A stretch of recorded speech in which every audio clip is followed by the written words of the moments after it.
Okay, good evening. The Design Review number 2 meeting of January 24th, 2012 is called to order. Please refrain from talking amongst yourselves and please turn off or put on vibrate all cell phones.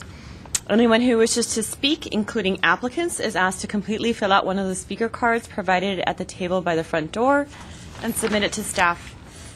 Anyone who wishes to be re-noticed about a project must completely fill out one of the postcards provided at the table by the front door and submit it to staff to receive notice of subsequent meetings. The current Design Review Board agenda is available online at www.ci.glendale.ca.us. A handout describing the procedures of the meeting, possible board decisions, and Design Review Board appeals is available at the table by the front door. Please note that all appeals must be filed within 15 calendar days of the decision date.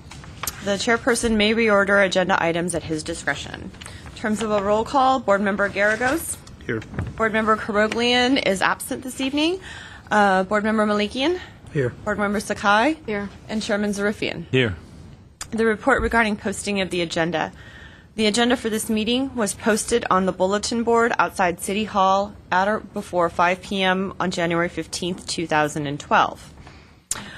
Tonight's agenda includes the election of a new chairperson for the Design Review Board. Are there any nominations? I think I'll ask the member. I'll nominate Mr. Kai. There's a motion by Board Member Malikian to nominate Ms. Sakai as chairperson. Is there a second? I'll second it. Mr. Garagos, in terms of a roll call, Board Member, I'm assuming Board Member Sakai is accepting of that nomination. Board Member Malikian? Yes. Board Member Garagos? Yes. Chairman Zarifian? Yes. And Board Member Sakai? Yes. The motion passes unanimously. Very good. Congratulations, and thank you so much, Mr. Zarifian, for your work as a chairperson for this last year.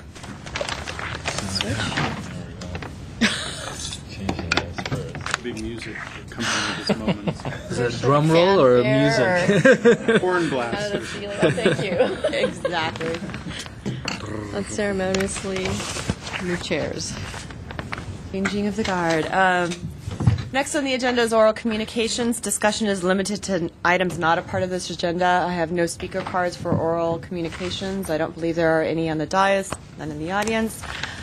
Which brings us to staff announcements. Mr. Platt, I believe you have a staff announcement this evening. I thought it was at the end, but just so the board knows, in the past, when you have seen projects that you thought were particularly noteworthy, either for their design or sometimes even just because the packet application submission was really good, you've asked us to kind of pull that out, and we kind of have a good file that we have.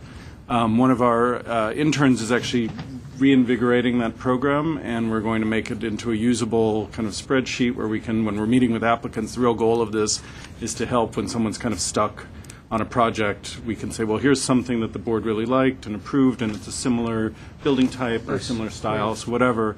So I just want to remind the board that we're actively hoping that you'll continue. Would that be available online for people? No, it's kind of complicated. What we might be able to put online are before and after photos, which we're also trying to make part of this as these projects actually get built.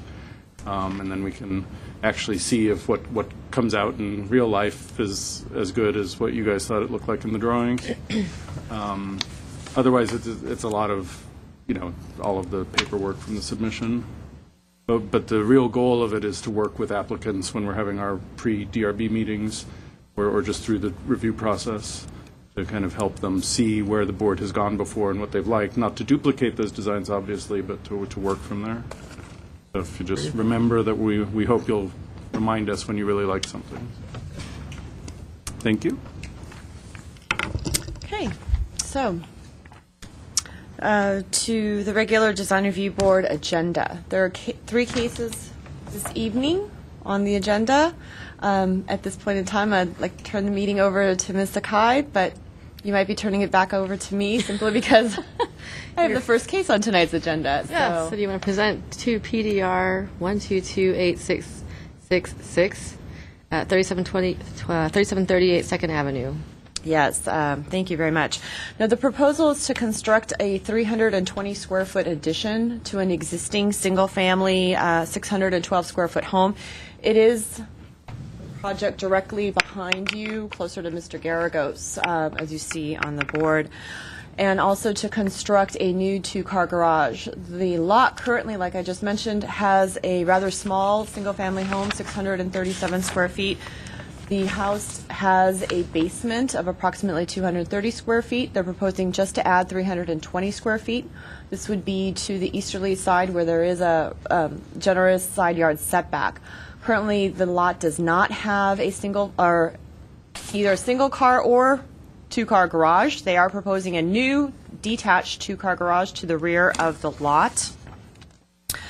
The addition is set back the required 25-foot distance from the front property line. That is why it is not flush with the existing home.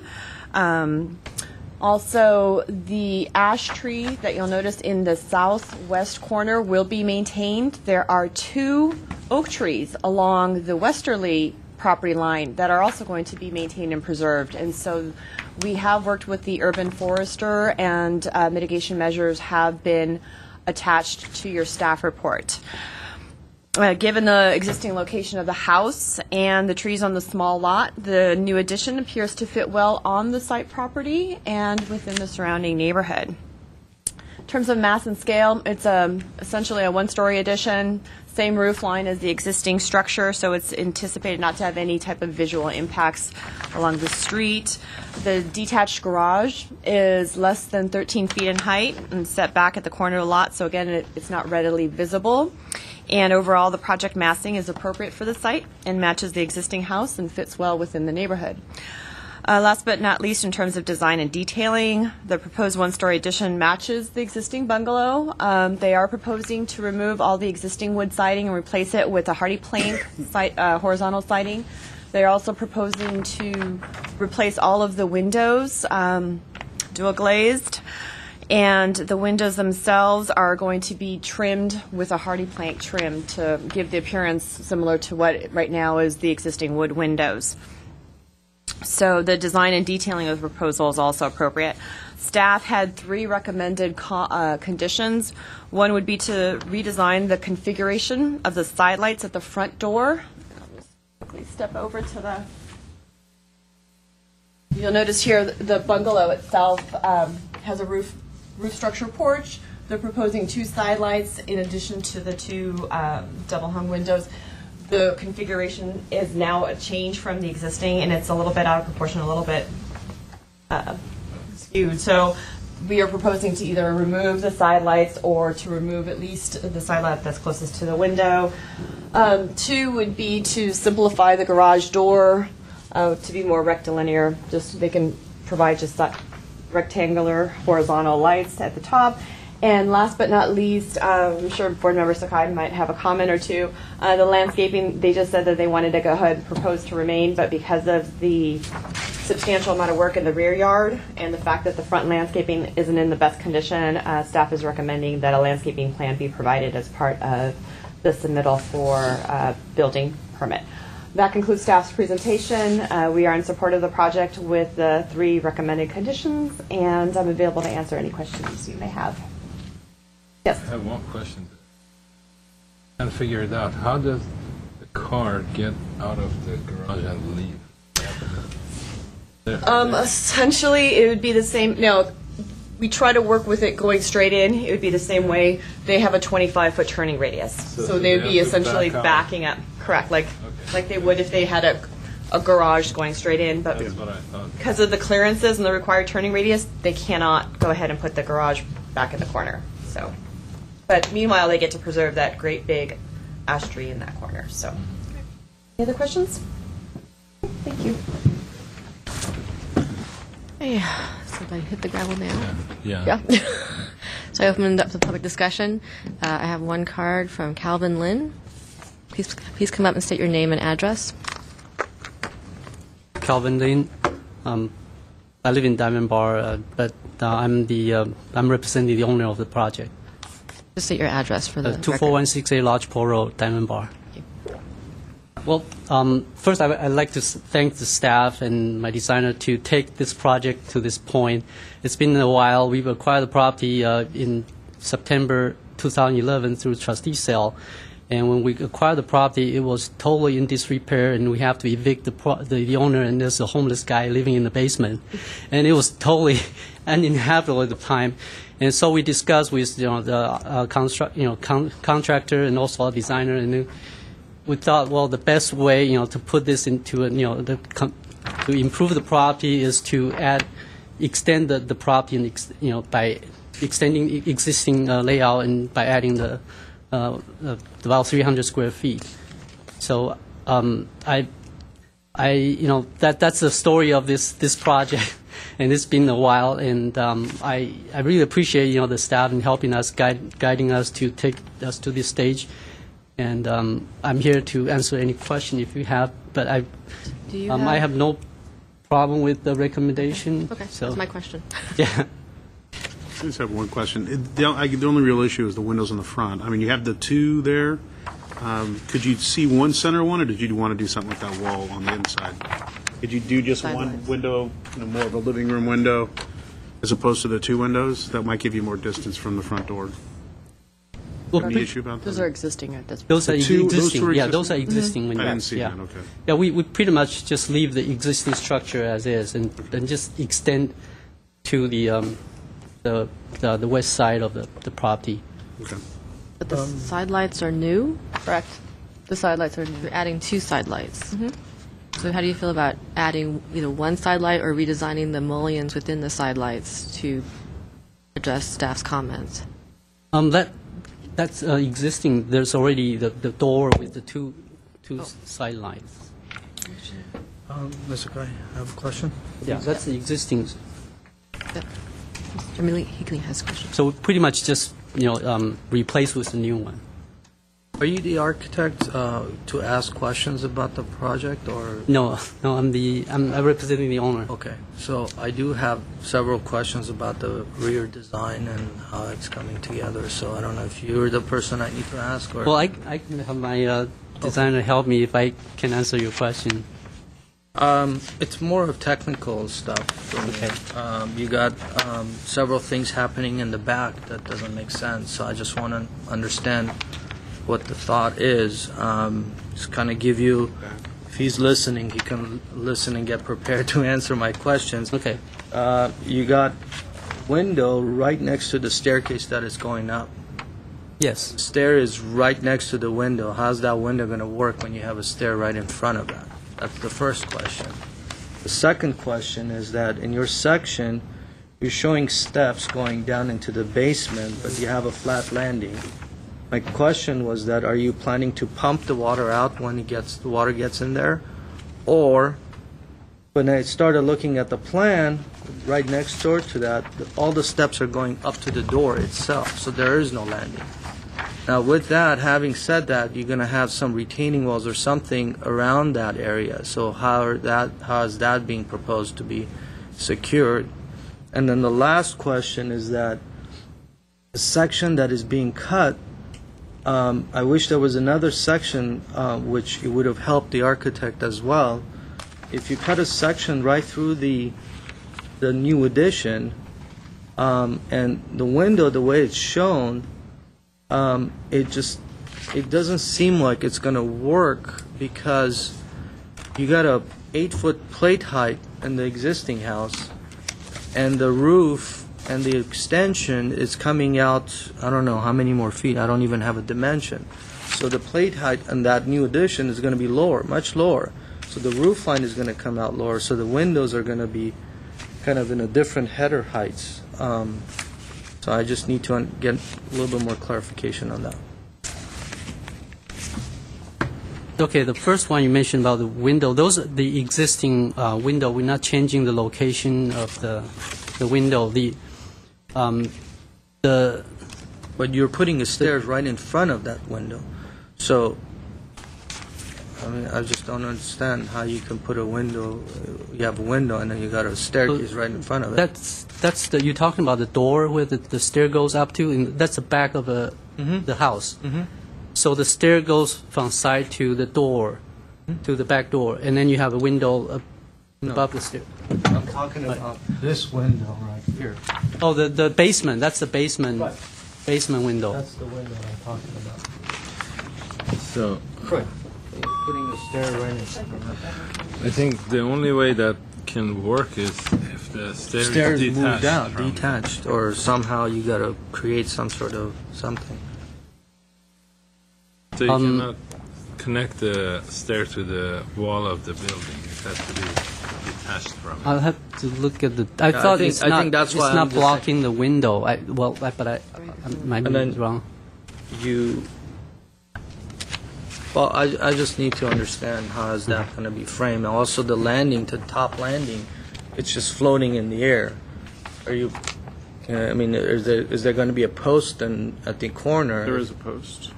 No, post in the corner of the landing above, Yeah. where I don't. You see it on the elevation, rear elevation, Yeah, it's not shown in the and I plan. don't know if it's Yeah, on but the then- plan. When you look at the, okay, this is where I'm getting confused. Then look at the plot plan. Stair ends earlier. The landing is right in the middle of the outline of the staircase below. Are you saying the stairs on top of the stair below? Right, it actually looks like on the elevation it's So in line. It's in line, but then Yeah, I So- think the plan has been misdrawn. yeah. So I'm just kind of trying to understand this so that Right. what is the right. So. I've got a question. Just so I'm clear, I drove by quickly and it didn't dawn on me until now. You're adding the side lights. The door is in the same location? Yes. So you're adding the side lights? Yes. So the question is, do you have difficulty if we took out one of the side lights? Is that a problem for you? Because you're adding the side lights. By your plan. I don't remember. I didn't notice it when I was there. I didn't realize it. Well, currently, Those are existing site. The The existing. plan says you're adding side lights. That's what the plan says. No, the existing door has a. correct. Side. Well, But the windows Maybe- are new then. The two The windows are windows. new? There are side lights I'm now? going to double check because I actually have a printout at my desk, if you don't mind. Right. I'd like to continue on with a different questioning. Yeah. Right. I mean, that's just the one issue. So Let's that's, talk about the stair then. Maybe you can go back to the stair And then question. the second question you talked about the landing. I guess that's. I believe there's the post supporting the landing. So the post is supporting the landing, and the post will Yeah. go to the left of the door downstairs. So Yes. it'll be in line with that. So, okay. Do you have room in the back to pull the stair away from the building? Away from the window? I thought it's not blocking the window. Maybe it's just misdrawn there, or How can it? Actually, it looks like he doesn't have room Yeah, it looks like it would. because he's right up against his As turn it's drawn, there might be a foot or so to play Yeah. with, which would be enough to pull it Yeah, back. yeah. so- I mean, all it is just they just need to pull it Yeah, out. we just have to make sure it doesn't enter the radius for the driveway. Right. Right. And then you're gonna end up having another post or something. But Okay, so we'll put a condition in to detach the stairway from the wall. right. Without interfering with the driveway. Also, is this the only card that we have on this? The only card? Well, yeah, only card Yes. for this project. Yes. So I think we're done. You're done? No more questions? No, I mean Are we you can questions? discuss it amongst Okay. ourselves. Thank you. thank you. So we're waiting for Villa to bring back the Okay, so- elevation of the front to verify the front window. So the public session is. We're going to take a, we're going to close the public So session. then let's just talk wanna about. wait for I her? guess should we wait or would you be able to take over comments that we make? Take over.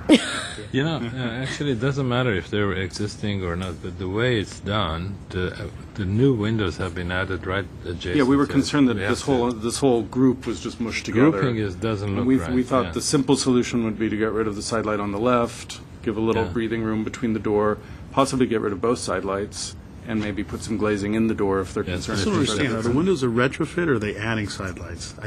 I didn't see it when I drove by, He's so now I don't trying to remember now. verify. I think the whole door assembly is new door and new side lights. So we're That's going to what- verify that. So let's move on to another topic then. Okay, so let's there just anything else? kind of clarify this, because the landing for the stairs, it just that leads down into the basement. I think it needs to be pulled away from the building enough that they can put a drain rather than having the stairs going right up to the door. The stair down to the basement? Yeah, if you look That's at an the, existing condition. It goes right up to the wall or the door. it there's goes no right up landing. to the door. There's no landing. So But I'm that's not. existing. Run the stair in the other direction. Yeah, I haven't been able to get into the back of the No, building. I know, but so I'm if showing it is you. existing, then Also, we have a color board for the color palette if you want to look at that's fine. the dress on. Okay, so then, all right. So this is what I would suggest for the stairs, is that we would put the post right in the corner, and I'll draw it in. Kind of give them an Post at the corner of the recessed sunken stairwell, right there, right in this corner. in line with the left jamb of the door? Exactly. Okay. So then once you do that, then this will come out from the floor. The landing will be in line with the floor, obviously. And then whatever the width, because that's a substantial distance from the building, that corner piece. So make that a 3-foot staircase or whatever, then they'll give them the room in front of the window that they want, and then they can just kind of come right straight up. So I think once they locate the post in the right location, then they should be okay.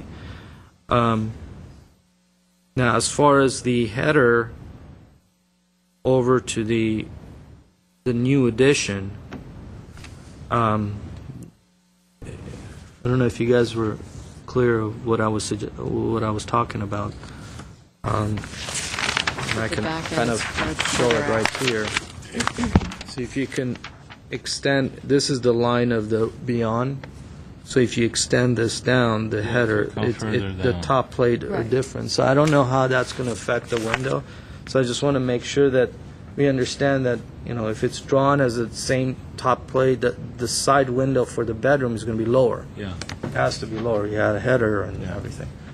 And the way that they're detailing it, the ends of the eaves that they're squaring off on this end. So if they square that off, they're still not going to have the window needs to kind of lower. It will have a lower header. Right. Would you, I don't mind it. I'm just Talk about the front porch, This right? one, I'm talking about the rear. the rear bedroom window on the left side? Oh, that, okay. because the building comes out. One possible solution would be to put a more horizontally oriented window that's not as tall. Whatever. Have a Yeah. lower head. So Oh, and then the last item that I noticed, and I'm assuming it's just a mislabeling of the garage elevations. The south garage elevation should be north elevation, and the north should be south, because you got a window Correct. right on the property line. So I think this That's just just a mislabeling Yeah. on their part, correct. So I just, Okay, now if that- they're planning to put a window, they can. So I'm No, just saying, turn it around the other way around. So That will be corrected in the plans Yeah. that are submitted. I do want to point out, I realize now why it didn't make sense when I drove by, because it's not what I thought I was looking at. There's actually, the door is the porch. I didn't realize that when I drove by quickly. So what you're looking at is actually the porch columns with a screen, with a security door, and the door is actually behind it. With the two side lights. So the, So it there's seems like actually, the side lights are there, right? so the side. they are, but there's only one window to the left of the door, and they're, so I don't understand, you're actually adding a window then, right? But he has to come back. There's only one window. Yeah, you got two There's side two lights. side lights. There are Only the one door section with window. side lights. No. They're showing two windows to Oh. the left of the door. Oh, I see. There's only one window to the left of the door. So either The other one is. they're reframing it or they're adding one. So that's the question. Are you reframing it or are you adding one? Can the applicant or someone in the design team come up and speak and answer the question? It's not a huge deal. I just want to know. There are two windows. We're not changing or adding new Where's windows. the other window? There are actually the Where's the two other windows. window? There should be There should be It has a one door porch. with a side light, and then a window here, and an existing window here that There's they not- are modifying. There's not two windows to the left of the door. that Right now. part is the Right window. now, there's not. Right now, there's not. Give me the picture. It's just the door. I don't want to make a big deal. I just want to know. Nobody, I can't get an answer. The only reason I keep belaboring the point is I can't get an answer. Look, if you look here, there's no window there, okay? There's only one window to the left of the door. It's right next to it. It's, There's no window. There's no window. There's only one window to the left of the door. I don't care. I just want to know. I just want somebody to answer the question. well, Either you're going to. Yeah, my understanding would not. Sir, you're going to have to talk into the microphone. Sorry. That's fine. I don't mind. I just want to know. Are you going to just replace this window? Wait, yes. So there's only one window to the left of the front door. Correct. Correct. If that's my, I question remember. is, it's- are there you won't adding be an a issue. window? There won't be You're no- not adding adding a a window. window. Yes. Okay. That's So why there's I one just- window which window, addresses the issue that planning had because the window will be over Yeah, the side. And the right? side lights are there. The existing side lights aren't traditional side lights that match the height of the door. It looks like they're partial height side lights, and they're fairly wide, so they seem more like windows. And I think that's what's happening. Oh, really? Oh, they're full height. Oh, really? Full height? It actually It's looks full like height. It It's looks a like it's craftsman existing. Yeah. It actually is bungalow. nice. It's That's a actually really one of the nice nicest detail on the house. Craftsman. I mean, here, let me I pass don't. it. What I'm saying is, the existing is okay if they drew it. It's not That's bad, all. actually. There's only one window to the left, and it's centered in the wall. And if they just think it's replace just a that, Actually, it appears, now, in regards to the photographs, that I the see. window See? Oh, I'm looking at the porch. Yeah, that is No, you existing. go beyond that. is centered.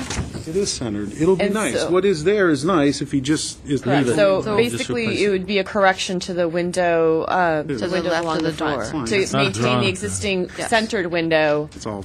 And then the Correct. All I side was lights. trying to get Thank you. answered. You That's can all sit I was down. trying to answer.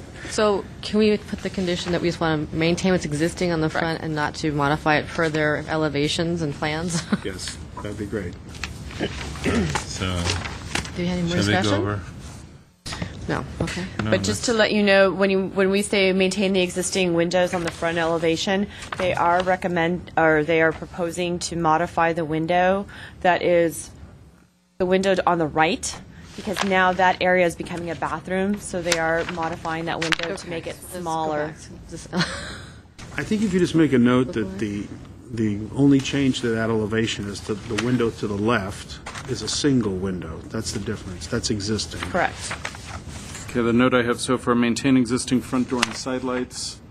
Or is And it- window to the left. And window to the left. Now, they're replacing the windows. Just so you know that there's not two windows on the left. That's Right. And we'll have them modify the drawing to make that clear. Okay. And then but we're allowing them to replace the windows, but we'll maintain the openings. Yes. Yes.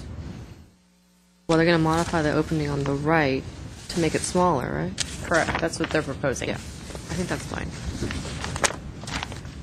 Okay. So shall Any we more go over discussion on the, no? No.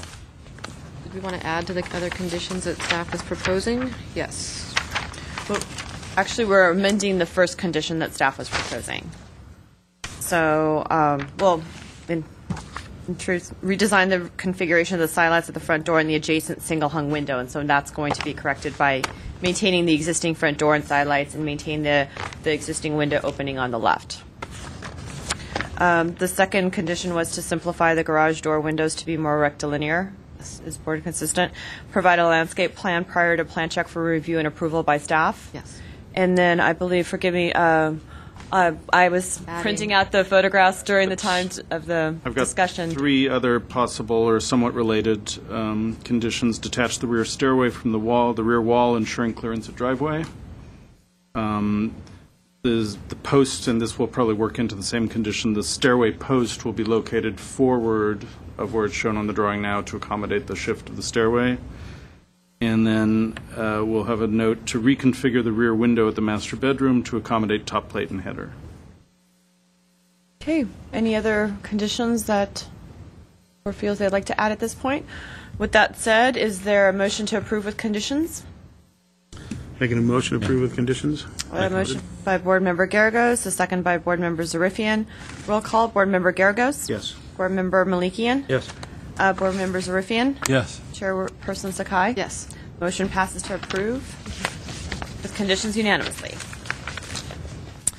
Okay. So we are going on to 2 PDR 1234772, located at 3650 Fifth Avenue. And again, that's Miss Titus. you. Say your last name. All right. Okay, let me just move the board.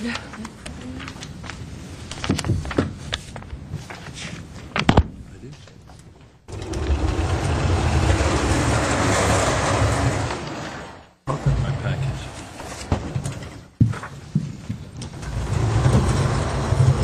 It's the same drawing.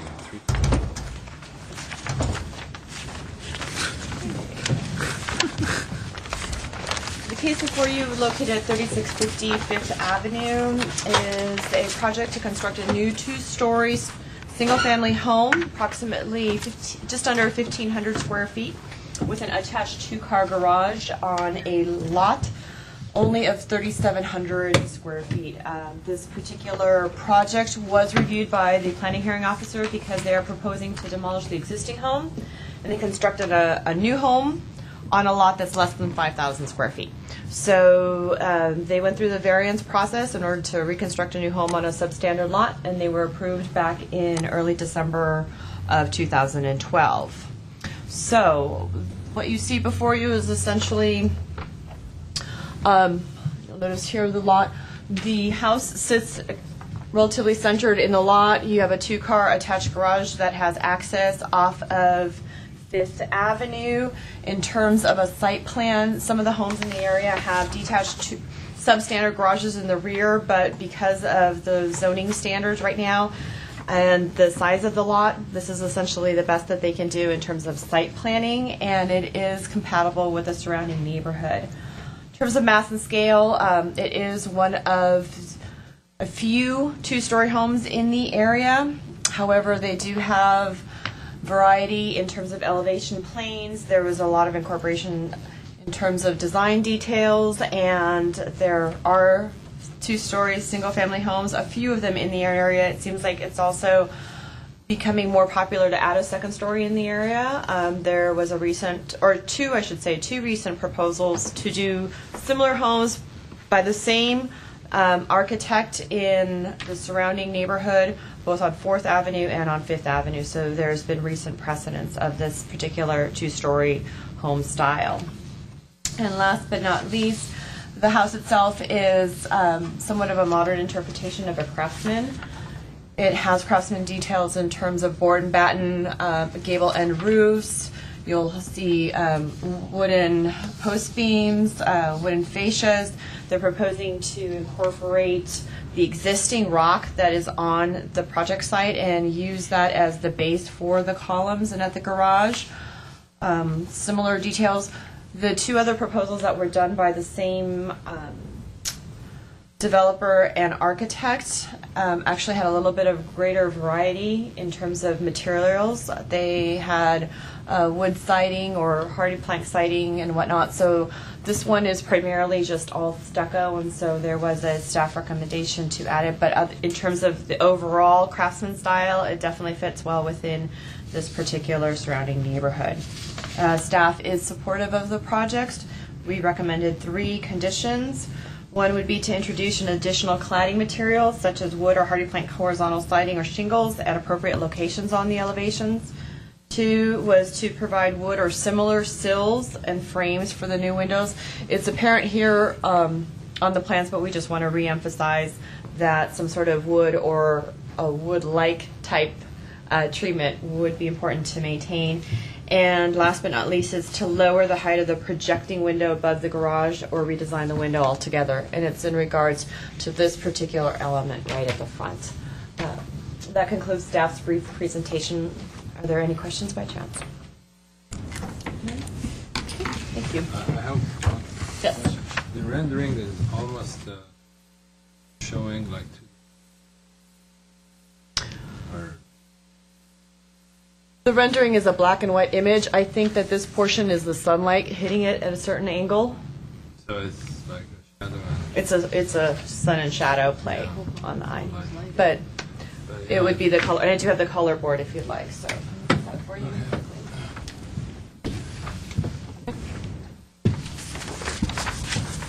Open the public discussion. Kendall Hales, please come up and state your name and address for the record.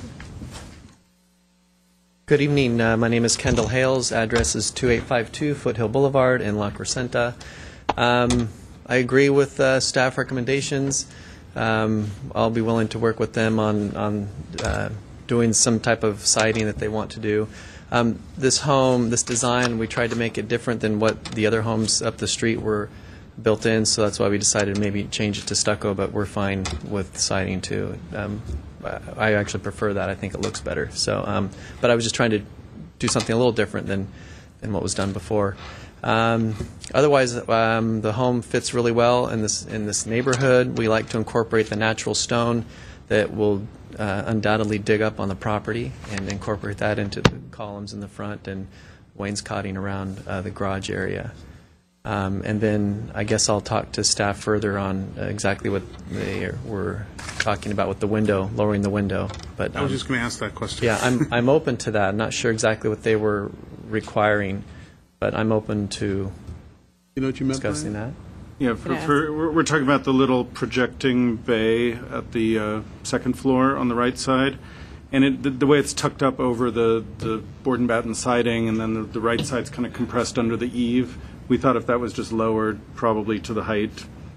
Oh, you want to lower the roof, not the window. Yeah, no, yeah. Roof, not the shrink window. top It of says it, yeah. window, but you meant Need roof. the roof? Yeah. The little roof, the little shed roof that's over the window? No, not necessarily. It just is a design feature that seems to work. It worked with the other homes that we built. And it works with the Craftsman style pretty well. Yeah, it is a feature. Yeah, I that think just Craftsman- lowering it enough so Yeah, it's lower. below the detailing of the gable.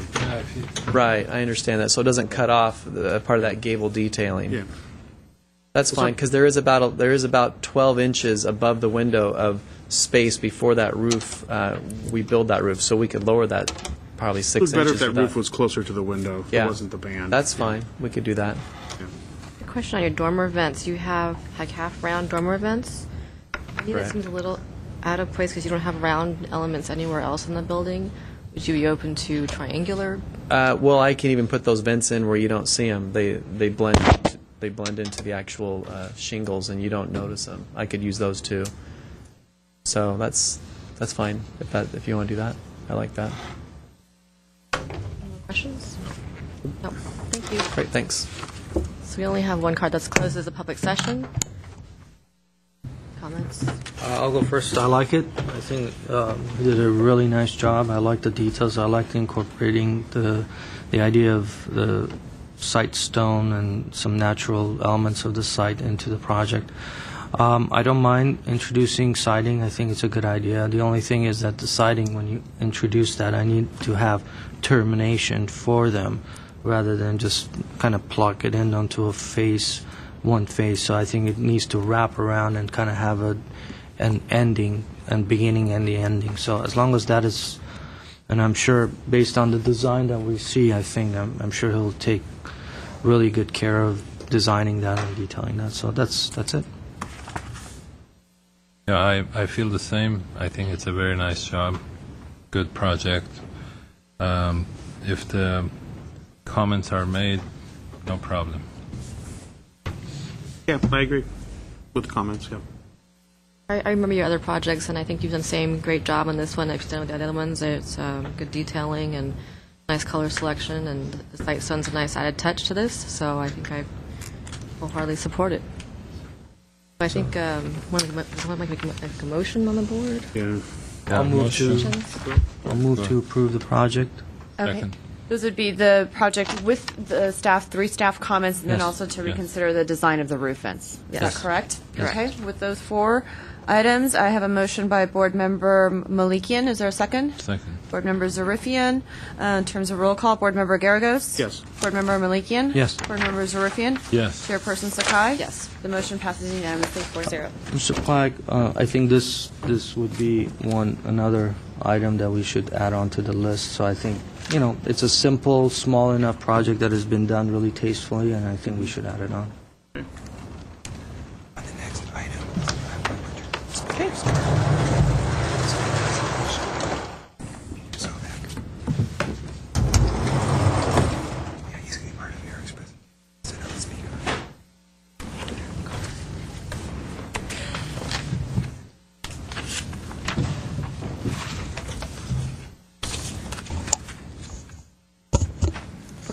Where am I? Sorry about that.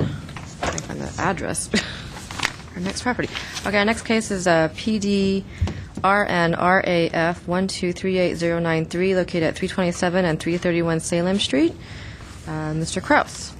Present. Thank you very much, Madam Chair, members of the board. The case before you today is PDR 1238093. This is a first-time submittal for final review. The project is located on 4 adjoining lots totaling approximately 0.64 acres, located at 327 and 331 Salem Street, as well as city parking lot number 12 in the R1250 high-density residential zone. This is a joint project with the developer Tom Safran. We developed 40 units with a preference total of 50 parking spaces. Will be provided on one. Turn his microphone on. Yep, it's on. Let me switch. Okay. Where am I here? So on December 5th, 2012, the applicant received approval from the planning hearing officer for concessions and waivers under the state density bonus law, and this will allow for increased height, number of stories, increase in floor area ratio, some waivers from setbacks, and also a further parking reduction. So the proposed building varies between 3 and 4 stories in height, and it has a maximum of 52 feet. And the proposed building will step down with 3-story elements at the southwest corner with a maximum height of 35 feet. The 3-story form assists in creating a transition to the lower-scale residential properties to the west. The front setbacks for this portion of the building on the west side of the property is intended, or the east side, excuse me, is intended to more closely match the prevailing setback of the street. The proposed structure will be taller in height than the existing buildings on the west and north sides of the property. However, due to the size of the site, the articulation of building heights and forms throughout the project, including transitional 3-story element at the corner, variations in plane and height, and the 2 large common open space areas, the project will be in keeping with the existing scale of the neighborhood. Just want to point there's under our zoning code, it requires that they provide additional open space at the front of the property because they're asking for density above what's permitted by code. So they've provided a substantial amount of open space, which is on the, you can see in the green on that one plot plan, that there's about 3,100 square feet of additional open space, plus the large open space at the rear of the property. The proposed project includes typical architectural details, materials, and colors associated with craftsman style. These characters are similar to those included in the craftsman style section of the city's historic design guidelines. Staff believes that the style of the project is compatible with the neighborhood context. And just before the meeting, you should have received the landscape plans for the project, which weren't included in the packet that went to you. We've also included those on the board. There's the 4 larger ones that show the shrub plan, tree plan, irrigation plan. And the applicant's architect will kind of go into a little bit more detail on the plan since you guys didn't have an opportunity to review that prior to the meeting. Staff supports the project and recommends that the board approve the project with the 2 conditions included in the staff report. Also, at this point, that concludes my presentation. I'd like to turn it over to Peter Zovak with the Housing Division, who's partnering on the project, and go over a little bit more detail on the Housing Division's role in the project. Thank you.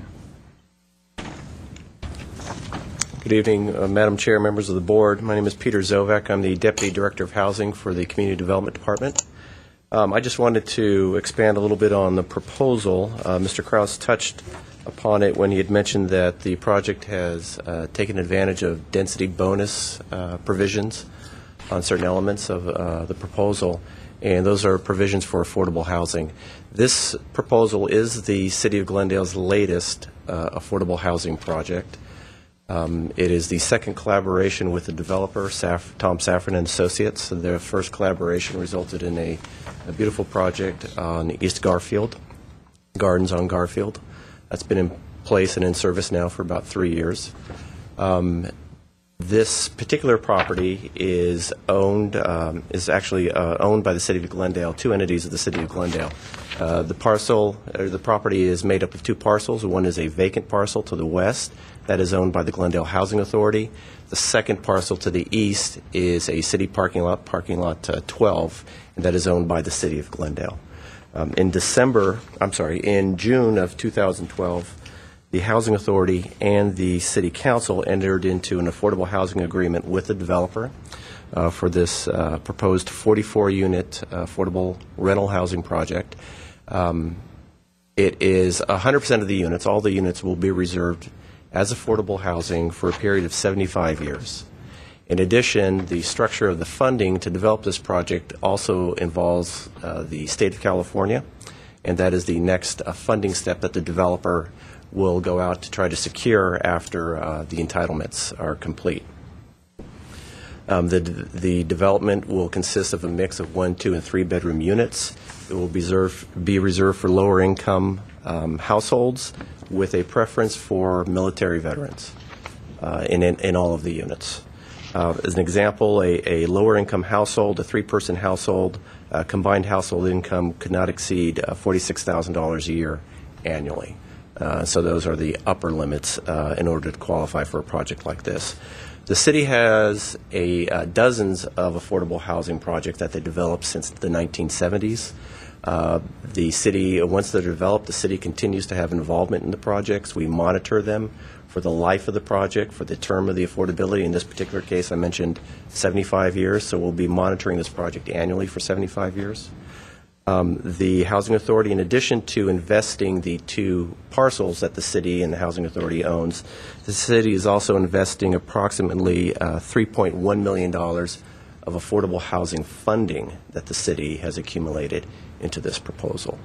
We're excited. As I mentioned, it is the second project with Safford and Associates. They did an excellent job on a very difficult parcel in a very difficult neighborhood down on East Garfield, and their project was able to be the catalyst for a revitalization of the entire neighborhood there. There's a mini park that has been in the planning stages there. We were able to do some much-needed alley widening that encompasses the rear of their proposal there, as well as some off-site sidewalk and street improvements. And we plan to do the same on this proposal as well. So if you have any questions on the affordability aspect of it and the city's involvement from that end, I can answer that. If not, we could. I do have a question, just from my own knowledge. The equity on the property goes to the developer. Does the city have any ownership on it, or is that just part of the benefits given to the developer in order to do the project? I mean, how does the equity position of the property work? Let me just clarify one thing. Long-term ground lease, correct? The city will retain fee title to the 2 properties, but we would provide a long-term ground lease to the developer in order to develop the project. Does it ultimately transfer to the developer or not? I'm sorry? Does it ultimately transfer to the developer, or it's always a ground lease? It will always be a ground lease, except when the terms of I mentioned the Housing Authority's assistance on the project will go down as a loan, residual receipts loan. There is a repayment of that loan at the end of the affordability. In exchange for repayment, then the title and project improvements would transfer to the developer. If there is no repayment, then the Housing Authority would take title back to the project and the property. One other question. We actually have a redevelopment agency still? Well, you have a housing authority. You don't have a redevelopment agency. That was eliminated, but they were able to, they did not get the housing authority. The state left that alone. That's good. So we do have some limited funding, and we develop our projects with either redevelopment set-aside funds, which has gone away, and the other source of funding is Federal Department of Housing and Urban Development home funds. And so fortunately, before the elimination of redevelopment, we did use set-aside funds to purchase the vacant parcel. And we are contributing now the city parking lot, and then the remaining cash assistance to this project does consist of the federal home funds. That's good. Great. Very nice. Thank you. Okay. So we'll open the public discussion. The public presentation. Will Sipes, please come up and state your name and address for the record. Hi, I'm Will Sipes, 11812 San Vicente Boulevard, Los Angeles, 90049. I am representing Thomas Safford and Associates.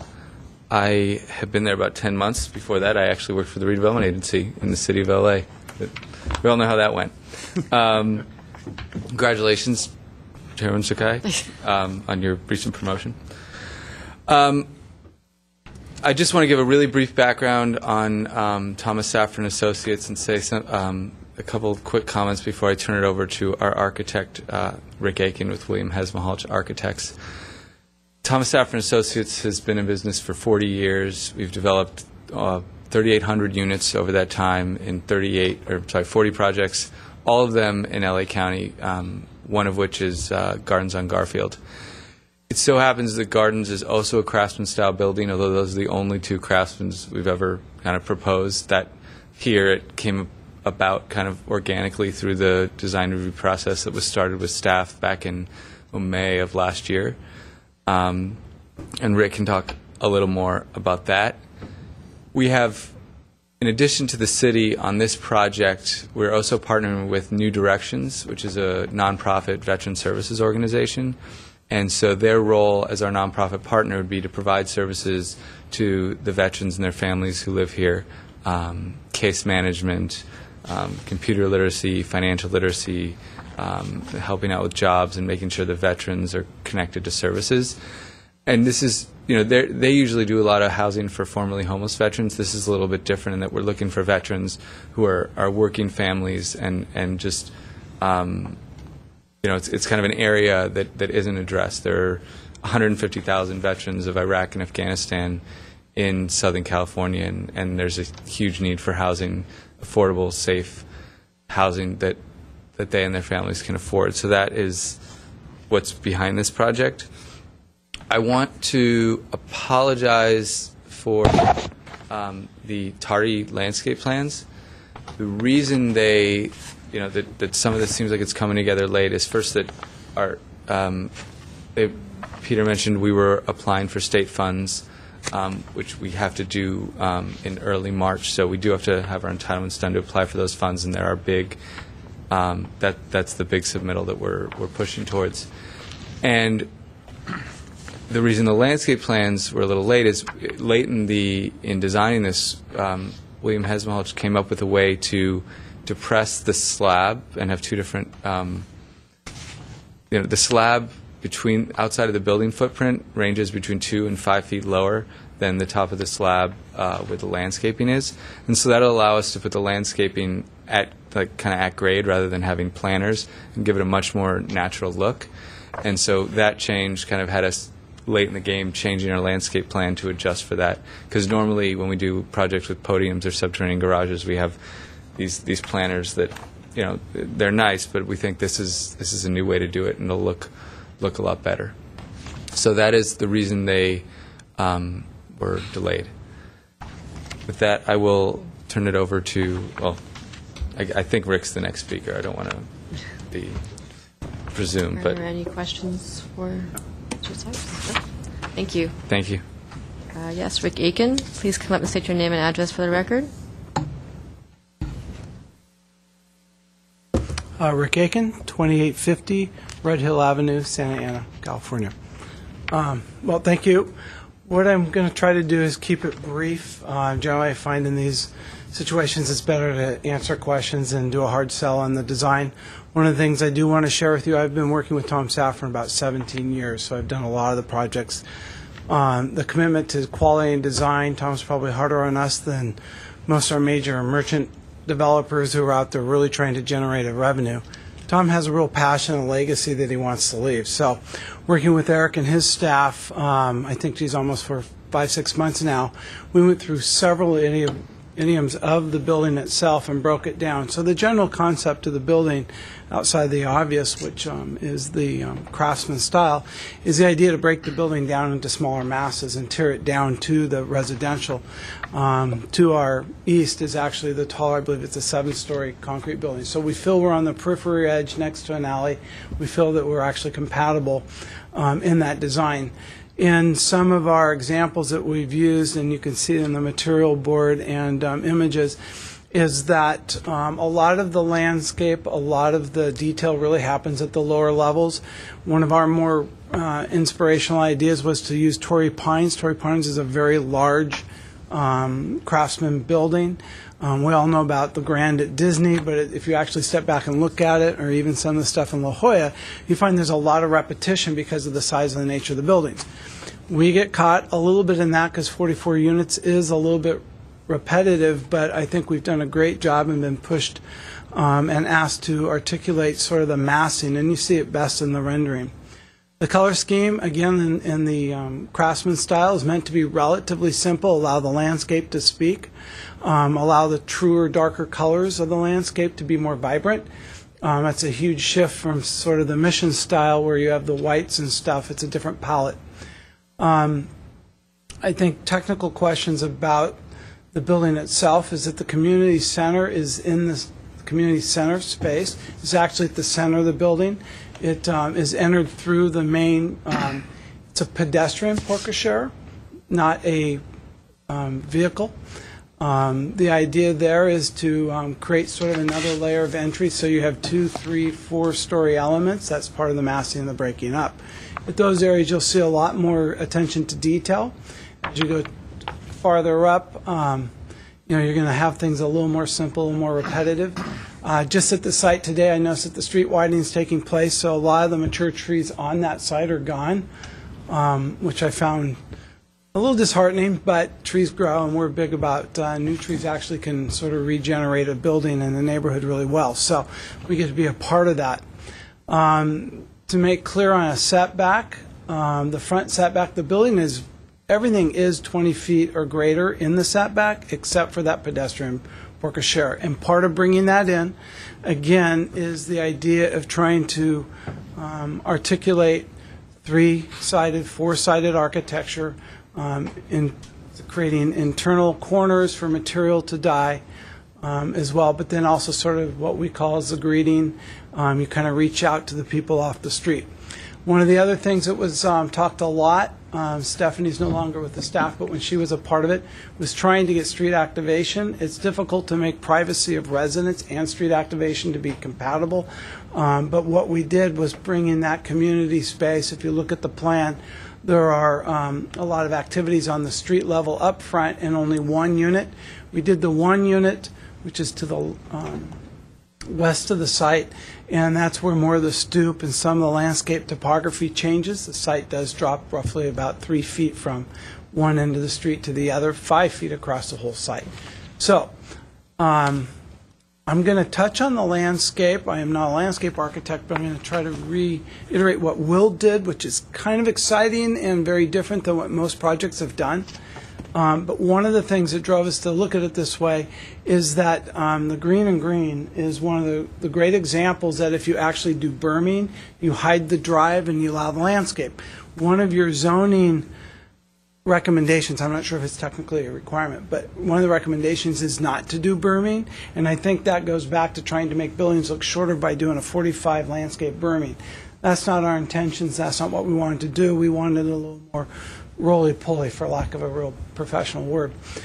What we've done to the project is that where you would normally have a podium flat and park underneath, the topography would slightly drop. What it does, it raises up. What we wanted to do is actually take the area, and I know it's difficult, but I'm going to use this drawing, to take the area that is not building, so the gray. It will actually be at what would be a normal podium level as you would enter because you have the pedestrian ADA issues. But on these edges, in this location, it'll be about 18 inches to 3 to 4 feet, back to 3 feet, and all back in this area will be about 3 feet deep of dirt. And the idea is to actually mold it to the same height, a little exception in this corner, to the same height as a natural neighboring site. The idea is rather than having a podium where you go up and you have just all planters, which we do them, a lot of people do them, they look great, but in this case the idea is to go in and it would actually feel like your backyard. And it's a huge risk on my part since I signed the drawings because of the water, but we have cars, so we don't feel the water penetration is going to be the worst thing. There is an example, not done by myself, but down in Manhattan Beach, where they actually did it above grade, and they actually did it with 12 inches of dirt when you walk out there. It doesn't have the undulation, but it's very nice. It's very unexpected. So one of the things that Tom and his design qualities stress, traditional values, gentle, warm, and comforting architecture, and then he likes to figure out what he calls modern. We haven't done a modern building yet for Tom out of the 40. But what Tom does is ask us to look at new ways to accomplish things. And in this case, we're going to try to do something with landscape. And honestly, it will probably cost $1 or $2 more. But the landscape architect, who couldn't be here, is really excited because he thinks if we do this, this is the way we're going to do all of them. What's unique about this project for Podium, the parking is all 100% underground. Usually we get a back part of the site, something that is parking above, and because of that we can actually do this. So we're pretty excited about it. It does lend that the landscape plan isn't quite in harmony with our elevations. You'll see some of the walls have moved since then, but we had to give direction and then he had to play off of that. So if you have a lot of questions about that, I'll try to answer them the best I can. But the idea is to think a little more like Green and Green's bungalow they did for Procter & Gamble at the time, and that you set it more in a lawn with some small walls. And then those walls at Torrey Pines, you can see, are more organic materials. A lot of it was rubble and left over from sites. So we want to play a little bit of that. We don't have some of those natural materials on site, but we do want to play that up a little bit. Other than that, I think the constraints of the site, we've met most of those with the, I guess I should say this right, there's 3 concessions and 3 waivers, if I've said that right, that come with the affordability. I think probably the 52 feet that we're asking for is at the top of the peak of the ridge. And that also pertains to the stair of the roof that gets up on top. So it's only that tall at the very highest point. And I think that's misconceived so many times. I know you deal with it a lot, but a lot of these roof pitches. We will be hiding all the mechanical up on the roof. You'll have basically a mansard roof in part of it so we can put mechanical air conditioning units on the roof. There will be stair access for the fire department to the roof. That's an easy way to do maintenance as well. Other than that, I think I'll let it go to questions. Thank you. Couple. Go ahead. Really great submittal. Really fantastic. Very nice. Well, thank you. A lot of people. I think the only real question I have, it's very nicely done. I'm very happy with it. There's something about, obviously it's a front elevation, so you're doing more on the front. You have a little more opportunity to do on the front. I think what's nice about it that might be missing on some of the other sides, and only because the building is so tall, they're going to be so visible, those kind of issues. And I know there's more opportunity to do stuff on the front, but even something like, even just change of material. I mean, you're stacking elements here, but you're still changing material, which helps, and you're doing it, in some areas, here. I'm just wondering if, without, too much, to at least, have some area where, maybe that was a gable or something where. What I'm worried about is that it's so tall, you're never really going to see any of that. You're going to be down low and you're going to be looking up at the building. So you're going to sort of be seeing that and not understand, kind of the architecture that's at the front, on the other parts of the building, because you're going to be viewing it, from below and you're going to see that. So I'm just wondering if there's something that can be done without, obviously you want things to stack, so I don't want to change it too much, but, elements like that still let you stack, but gave a real, nice opportunity there that I think could help. I mean, that's starting to happen. But even if, material change down so that you start to see that whole elevation happen a little bit differently, I think that just is too small of an element for such a large facade that will be fairly visible because of its height. So that's the general question. And as routine, should I respond or wait? Or I don't know. is it open dialogue? You can Response? Okay, I didn't make sure. Actually, a lot of those issues were talked about a lot. If you look at the diagram with the site plan next to it with the green and yellow, it's an easy central site plan. If you look at, You can come up. can I do that? Yeah. It'd be difficult for us. There's a stick, and a too. stick. All right. Okay, this is the fun part. What you see is the articulation here. So what you're not seeing in this is actually the change. And so one of the things that we've learned is that most people don't see anything above 18 feet, mostly because of the tree canopy. So if you look at Garden and Garfield, you'll see that you almost don't even see the building. So the idea, and it's the honest truth of it, is that the idea is to actually articulate the quality of materials lower and let these be simple, because it really won't be viewed that much. It's a great conversation when you look at a building on paper like this, but you won't even probably notice the roof, unfortunately. You'll notice the tails and the eaves, which in this case what we do with the eaves is that we will turn them and they'll be a 4x6, but rather than doing 6 inches deep, we do 6 inches sideways and 4, because no one cares about the depth. So when you look up, you'll be seeing the underside. The idea is to create a base. In this case, again, there's articulation. So when you look at big buildings, and I think Torrey Pines is a great example, and I don't know if we have a full picture of it in here. Well, we do, but what you'll see is that there are actually areas. There's the base. There's these architectural elements, which are like the porches and things like that. But a lot of the areas, it is pretty simple. And so my argument would be is that if you do too much, you almost take away the positive and the negative space.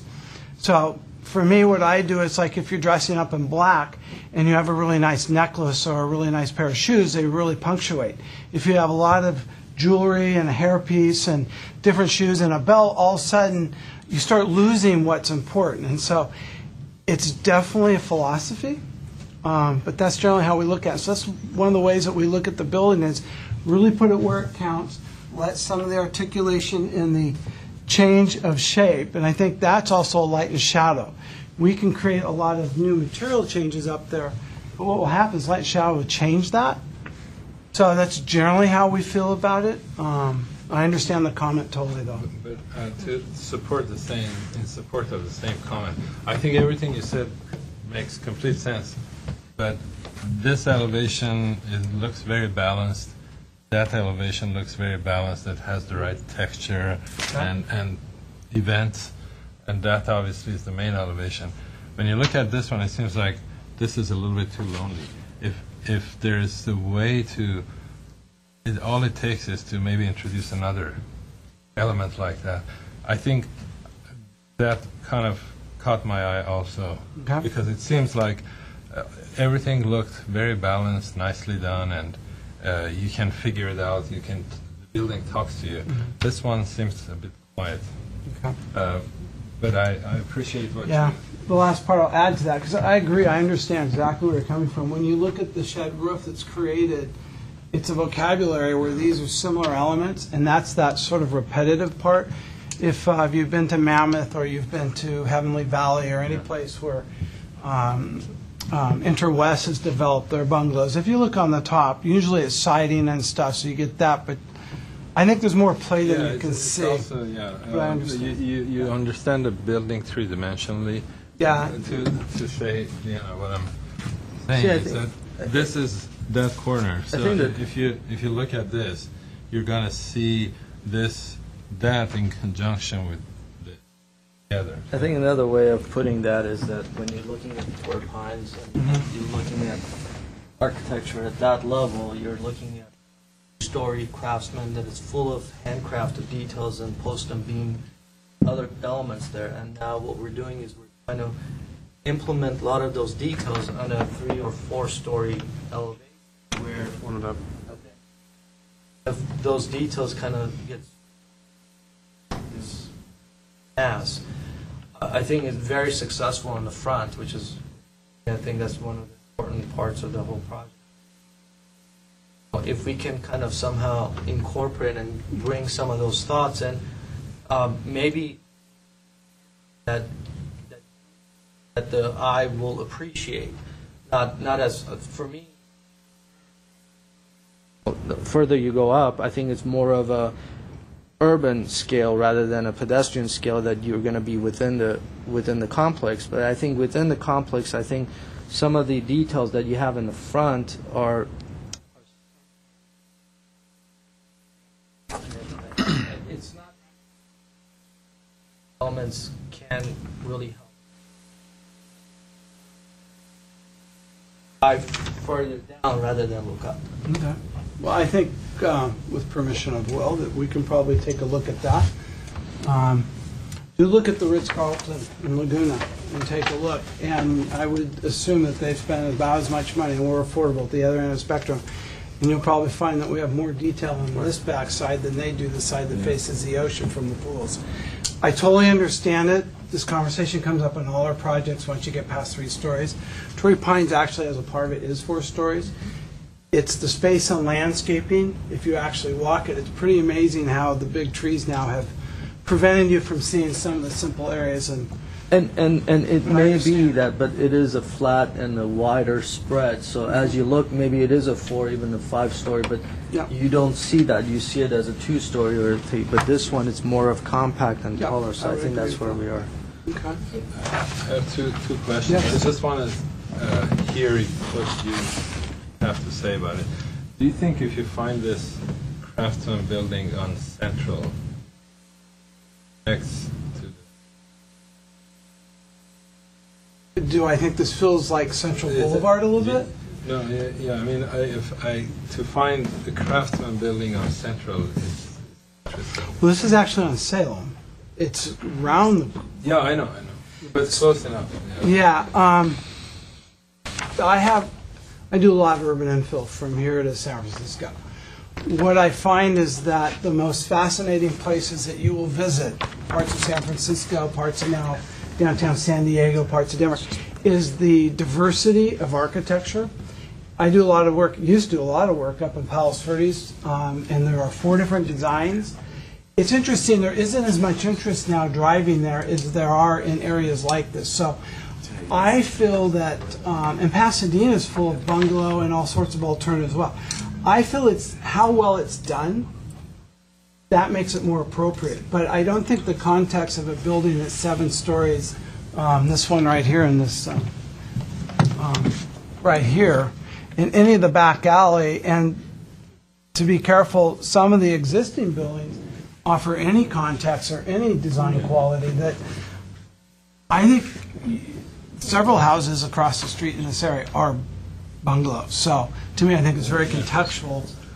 But I think it also ends, I think that's part of the idea and the simplicity a little bit when you get to this area as well, which is actually this end on the side, is that it gets a little simpler because some of its neighboring buildings on Central are simpler. It's part of the... My second question, are you really married to the big X? No. Really? Yeah. No. What we want to do... And the clock?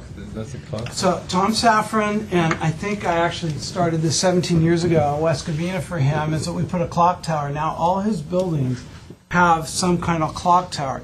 In this case, because Craftsman is about craftsman design, it's about the artistry of craft, what we want to do, and we need to investigate, is somehow create the clock in the truss itself. So is it going to look like that? No, but it's going to be something we're going to have to look at. But that is the idea, rather than having a clock tower, or typically they're usually high points. Yeah. But in this case, you don't have that kind of architecture. We're doing one right now that is sort of a Spanish Mediterranean, and it has that higher tower, so the clock is very obvious where it should go. So it's a signature piece, as you're It saying. is a requirement to have a clock. It could happen at this lower end. Right? Yep. If it could happen at this zone, maybe. Yeah. And because the center is this column that almost like makes this along with the X, it makes it so loud, that almost like it takes away from this. There's a quietness about this nice elevation that Needs to be more horizontal than vertical, I think. As well. Yeah, I think it's just a big X, and your eye just goes right there and freezes. It's a good point. Actually, I like that. You can't take your eye away from it. Right, my eye went right there, and for me, it's this giant X with the. It blocks the building from behind. It feels like that space behind it will be very uninviting versus opening it up to the street. So I just feel like take the X away, take all that away, and maybe hang a clock in there, hang some element where it's more free. Chandelier. I do have a question, a little more technical question. This section is the tower that it's going to take you up to the roof line. Right here, yes. That will give you the access. Right. So you would actually come out into this flat area that would house all the equipment. I don't see one here, a tower that brings you up, and there's no bridge that takes you Good over. point. At this stage, we've changed that. We're actually going to allow this to be accessible, Okay. but because of the discussion, we've decided to bring this up, and it will basically be this element, and we'll probably bring it up. But and because the fire department's reviewed it, but at this stage, they review things for like real big mistakes. What the discussion was is that this is the point of access for them to go to the roof, so it really makes sense to have the bridge. So that's the first answer. So the bridge element's going to be a parapet, so it would look very much like that anyways. It's not going to have a roof over it, so it's parapeted. But we're thinking that this one should go up because it's just easier access to come up to this roof. The problem is you got to go all the way around to get to it, so it kind of keeps driving you back to this. So pragmatically and technically, I don't think we need it. But the bridge is going, and we keep going back and forth in discussion. So that's a really good question, actually, because we're juggling. Do you have a surround going around your windows? We're going to have two different kinds of windows. But the surround is going to, there are actually probably several different kinds of, you have a traditional siding with the wood, and then you have the stucco with the trim. What we like to do, and what we're doing now, is that we're recessing. We do a very tight recess. If you've seen Playa Vista, and it's a liability issue, typically they take 4.5 inches and then they put the flange on a vinyl window. And what happens, you end up with this flat place before you reverse out. Not really the way it works. What we do is, it's my liability, so I take one of those trimmers out, so we're down to 3 inches. The flange goes in, it gives you about 1.5 inches, so you can actually turn and taper the stucco back, and it looks more like what we're used to seeing. Liability doesn't allow us to just have a straight-in window anymore because no one makes one, it won't leak. You have to have the flange. So on the stucco, we like to recess it, do the header and the sill in this case, and then in the wood, we do the surround. And that's how we thought about doing this one, and you can kind of see the difference here to there.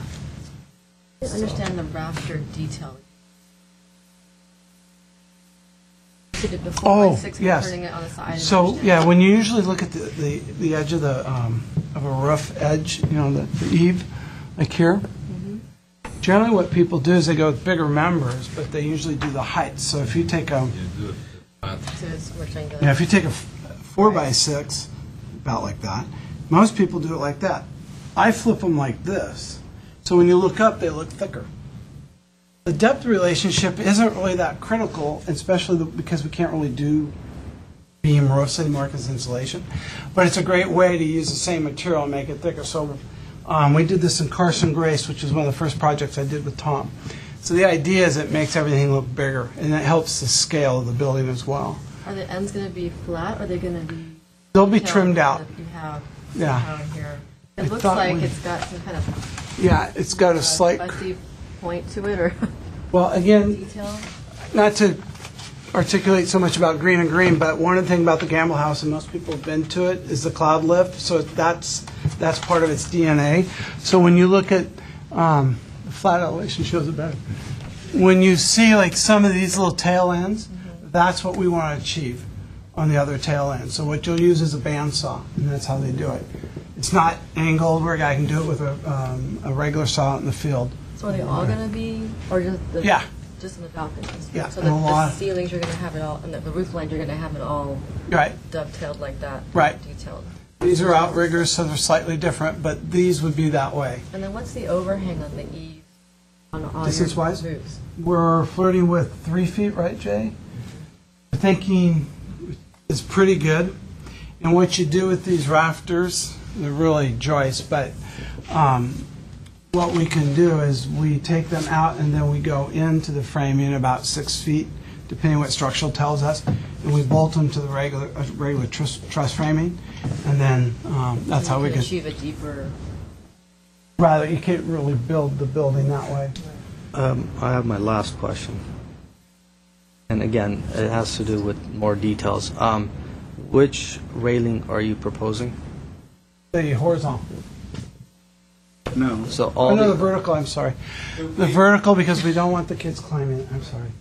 I think the vertical looks better. I agree. Why is it, so I wanted to know why the railing color is different and material different than the trims, which are wood and white, and the railing tracks kind of a grayish white.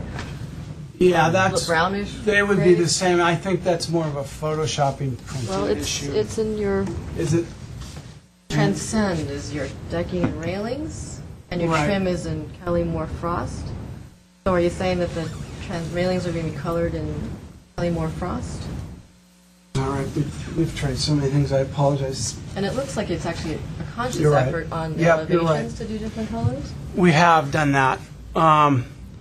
And one of the things, and I think we go through a lot of, Sure. so sometimes I forget what happens when we have staff helping you do this. The idea too is that one of the things that we do is we try to match the window paint in the paint, not just pick a white. So, but in doing that, that's what we did. We highlighted this just to be an offset, just so it wasn't too white. Part of our feelings, Tom has different opinions than we do sometimes about some of this, but we're trying to tone down. In this scheme, it was toning down some of that white to create depth, whereas too much white sometimes is caught up with Victorians and other things. So How that's do you what that feel about was. doing one color, not be white? We're really open to all that. Honestly, the color palette of a building like this has been pretty interesting. How everybody's so that's not an issue to try. The bottom, on the all your arched elements on the bottom level. A thought of maybe making that more of like rounded corners versus an arch, where the arch feels kind of like it's a separate. So a soft arch in the center. Where it's you have more of the mission style. It's kind of like rounded corners, and then you kind of have a flatter arch. Okay, you know who actually does that, if I remember right, oh no, they didn't, but they had something similar in that in Torrey Pines. With the details of corners. But I just think So what you're saying is actually change, create a, it is more of a Spanish. I think the header, there's something throwing me off here that doesn't look like it's part of the craftsman style. Okay, yeah, I would agree, looking at it here. Right, I think it's a subtlety. I think Craftsman style has its, it's all about materials and use. Or brackets or some kind of thing with Yeah. corners that Well, again, if you look at Torrey Pines, they actually dealt with that inside corner slightly different. So I think you're probably right, and we could change and soften that inside. The difference might be is that we may eliminate a lentil on it, whereas in Torrey Pines, it's very simple. If you look at it, but they have dealt with those inside corners differently, so I think that's interesting. Because the header there is what kind of material? Which one? All your head, all that lintels. What we do with those typically is we use a smooth stucco, where we'll use a heavier finish Okay. on a Craftsman, and then we have them trowel it smooth. And then that way, when you do that, you can paint it slightly different or color code it, depending. We do them both ways. A lot of it just ends up being worked out as we move along to the very fine details. Tend to like color code because you don't have to go back and paint it. But I like your comment. I think that's actually, we had a different style of base when we worked with this with Jay earlier. I addressed the issue of having more detail on the lower level where the detail will get noticed, and that goes all the way around the entire building. Right. I think the back elevation to me is going to be there's going to be a lot going on the lower level. You have a lot of stuff. Trellis comes out. You're going to have a lot of planting. Bother me so much that the top part of the building is full elevation, but that front. Okay. My height goes right there. I just keep saying like the support bra or something. It doesn't look good, right? Or a breastplate or some kind of. I think as initial design, the idea is it's a heavy truss, so there are gusset plates and bolting and all that. And honestly, it does take more time to look at it And it may be abandoned. I think the idea of maybe something a little more horizontal actually is probably makes more sense. This is a strong vertical element, and you only get that out of the... And what's your second floor? It's an apartment in the center? It is in this case, yes. Yeah, we've raised, one of the great things about the topography of the site is that, Jay, is it 18 inches lower? Yes. Yeah, so we can set this in a 9-foot ceiling, but we get another 1.5 feet here in using the topography, and that's part of this landscape game we're playing. But it's kind of an interesting, so even the floor lines between here, here, and here, if you're really paying attention, will be slightly different. And that's a pretty good feat considering you're doing it with concrete. And why is it angled, that centerpiece? I have a lot of philosophies about angles. I don't believe in angles relative, but the experience of Europe is that you like things to be open up, pinch you, get you through, and go back.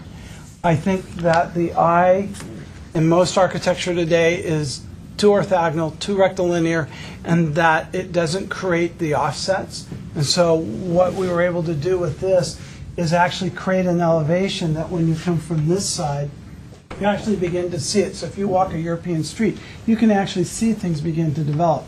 To me, that's more interesting than just seeing the corner. On the opposite, it helps create a stronger corner so you know you're going to go in. So I call it a just position rather than an angle, and that you're trying not to have things line up. Ladera, I've done a couple projects there, but it's pretty amazing. You can see the height, you can see the lines. So it's kind of trying to be playful and creates this little optical illusion. I think it's very well done. One thing that I just realized was that there was something that I couldn't tell what it was. But finally, looking at the lines, that usually craftsman buildings are about layers that kind of disappear in landscape. I think the verticality of this draws it away from that aspect of...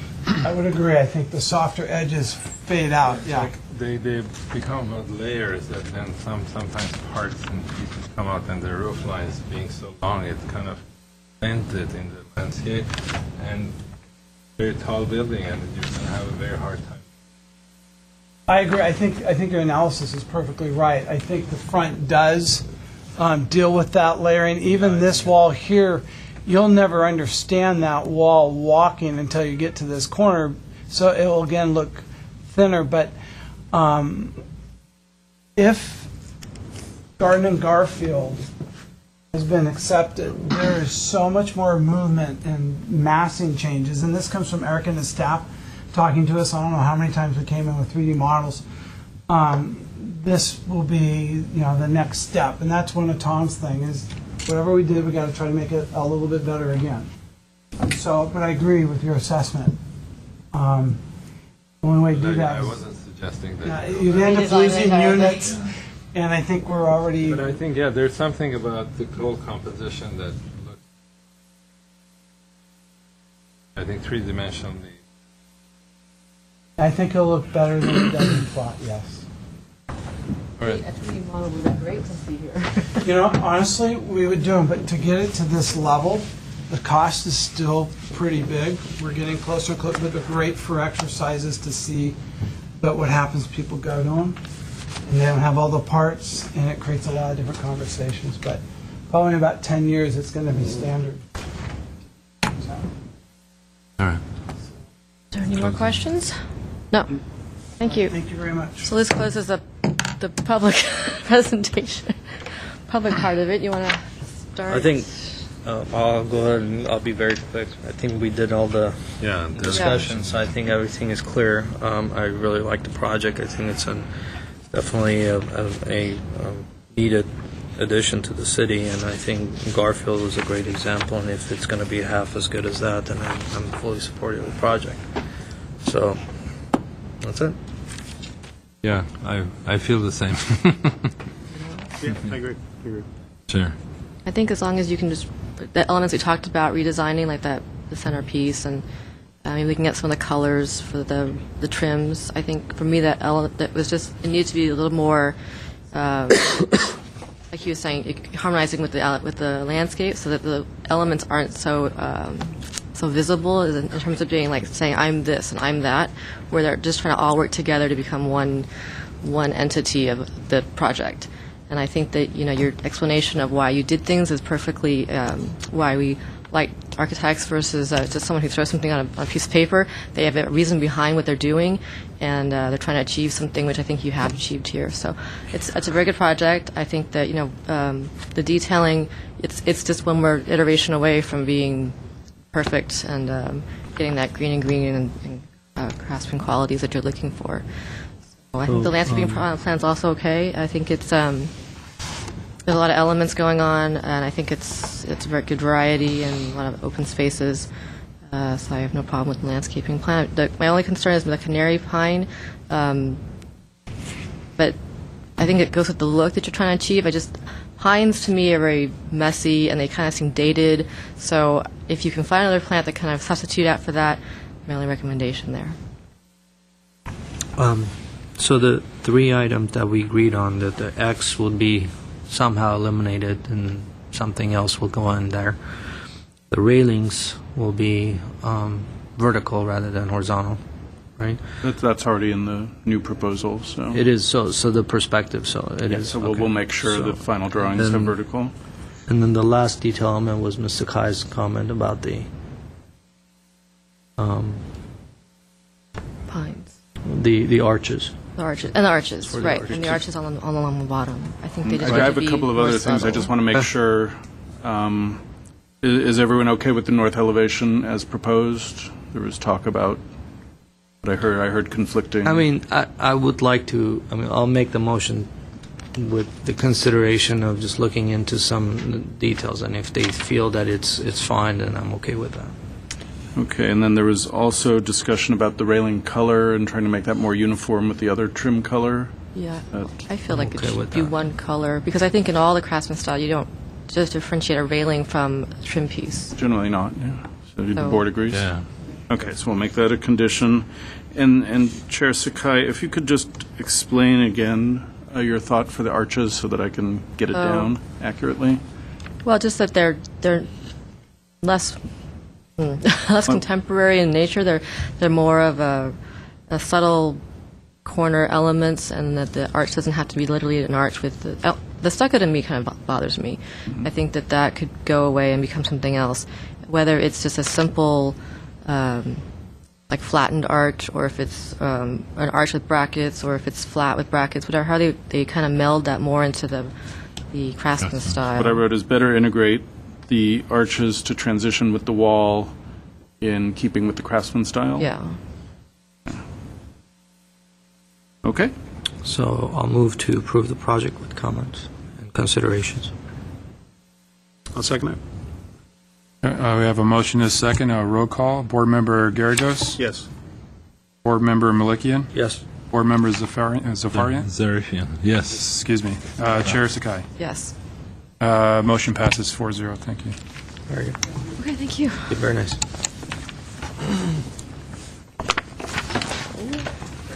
So we have some meeting. Next on the agenda is approval of the minutes. We have 2 sets of minutes.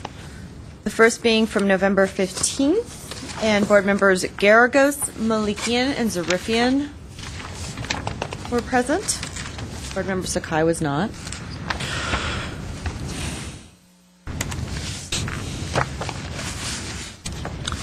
Make a motion, we approve minutes for November 15th. A second? I have a motion by board member Garagos, a second by board member Malikian. Board member Garagos, Yes. Malikian, Yes. Zarifian. Yes. Motion passes 3-0. And approval of the minutes from November the 29th. And board members Garagos, Malikian, and Zarifian were also present. Board member Sakai was not. I'll make a motion to approve minutes for November 29th. Second. I'm sorry, was that a second by board member Yes, second, Zarifian? yes. Okay, great, thank you. Board member, in terms of a roll call, board member Garagos? Yes. Board member Malikian? Yes. Board member Zarifian? Yes. The motion passes 3-0.